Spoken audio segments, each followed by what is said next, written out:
创世纪12章第1节到13节。第1节，上主对亚伯兰讲：你着离开本地、本族、恁老爸的家，去我要指示你的地。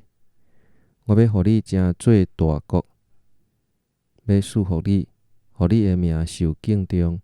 你嘛要互人得到福气。祝福你的，我要祝福因；咒诅你的，我要咒诅伊。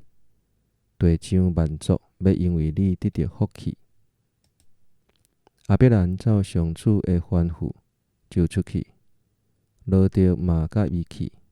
亚伯兰离开哈兰的时75岁。亚伯兰带伊的某撒来甲伊的侄仔罗德出发，佮带因伫哈兰所积聚的财物得到的牧人女婢，要去迦南地。因来到迦南地，亚伯兰继续行，来到示剑的摩利上树遐，迄是迦南人住伫迄个地。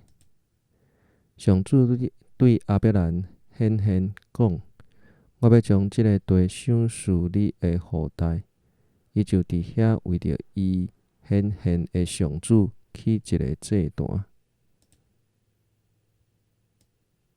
伊阁对遐徙到伯特利东边的山区大埔边，伫遐为着上主起一个坛，求叫上主的名。迄个所在西边是伯特利，东边是哀。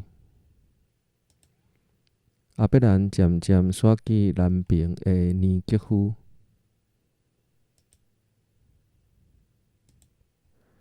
迄个地饥荒真严重，亚伯兰落去埃及，寄居伫遐。得要到埃及的时，亚伯兰对伊的某撒来讲：我知你是生做真水的妇人人。埃及人若看着你，会讲：即个是伊的某，因会甲我杀死，互你活地。拜托你讲你是我的小妹，互我通因为安尼平安无事，免互人杀死。